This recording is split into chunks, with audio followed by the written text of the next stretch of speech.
Magandang umaga, Pilipinas. Narito ang latest sa lagay po ng ating panahon. Apektado pa rin ng Intertropical Convergence Zone ang buong Mindanao at ito po ay inaasahan pa rin magdudulot ng mga pag-ulan sa malaking bahagi ng Mindanao. Samantala, yung Northeast Monsoon o amihan ay patuloy na nakakaapekto sa Northern Luzon o Hilagang Luzon, habang yung Easterlies naman ay nakakaapekto sa natitirang bahagi pa ng ating bansa. Para nga sa pagtaya ng ating panahon, asahan natin ang maulap na papawrin na may mga pag-ulan pa rin at pagkidlat pagkulog dito sa Bicol Region, maging sa Quezon Province at Aurora. Yan po ay epekto ng easterlies. Samantala, yung mga pagulan na dulot ng amihan ay patuloy na mararanasan sa buong Cagayan Valley Region, maging dito po sa Apayao, Kalinga, Mountain Province at Ifugao.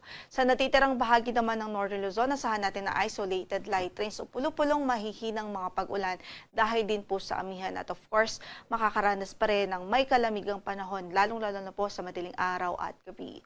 Samantala sa Metro Manila, natitirang bahagi pa ng Luzon, asahan natin ang bagyang maulap hanggang sa maulap na papawrin. May chance lamang ho ng mga localized thunderstorms, lalong-lalo na po sa hapon at gabi. Para sa pagtayo ng ating temperatura sa Metro Manila, 23 to 31 degrees Celsius. Sa Baguio ay malamig pa rin po, 16 to 23 degrees Celsius. Sa Lawag po ay 24 to 32 degrees Celsius. Sa Legazpi ay 25 to 30 degrees Celsius. Habang sa Tuguegarao ay from 22 to 26 degrees Celsius. At sa Tagaytay ay 22 to 30 degrees Celsius. Makakaranas rin ng mga pagulan ng Eastern Visayas dahil sa easterly. So saan man ang lakad natin sa araw na ito, huwag kong kalimutan magdala ng mga pananggalang sa ulan. Sa natitirang bahagi pa ng Visayas, asahan natin ang bagyang maulap hanggang sa maulap na papawrin. May chance lamang ho ng mga localized thunderstorms. Dito naman sa Caraga, Davao Region, maging dito po sa Palawan Province, kasama po pala ang Palawan Province, sa inaasahan nating magiging maulap sa araw na ito at mataas ang chance ng mga pagulan dahil sa Intertropical Convergence Zone. Sa natitirang bahagi naman ng Mindanao ay bahagyang maulap hanggang sa maulap ang papawrin, at kung may mga pagulan man po ay mga isolated lamang po o mga localized. So hindi po ito widespread o malawakang mga pagbuhos ng ulan. Pero dito sa eastern section ng Mindanao at sa Palawan Province ay inaasahan natin ang mga pagulan sa halos malaking parte po ng araw na ito. Yung mga pagulan ay mararanasan doon dahil sa Intertropical Convergence Zone.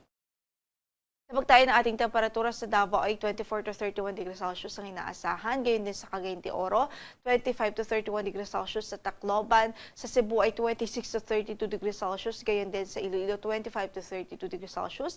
Sa Puerto Princesa, 25 to 31 degrees Celsius. Sa Zamboanga ay 24 to 33 degrees Celsius. At sa Calayan Islands ay 26 to 31 degrees Celsius.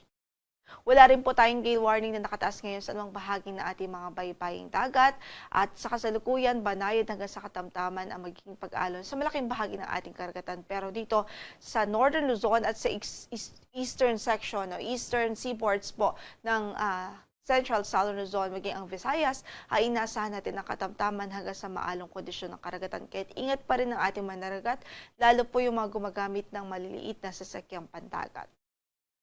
Ang sunrise natin today is 6:15 in the morning at lulubog ang araw mamaya sa ganap na alas 5:31 ng hapon. Ito po si Lori de la Cruz Galicia. Magandang umaga po.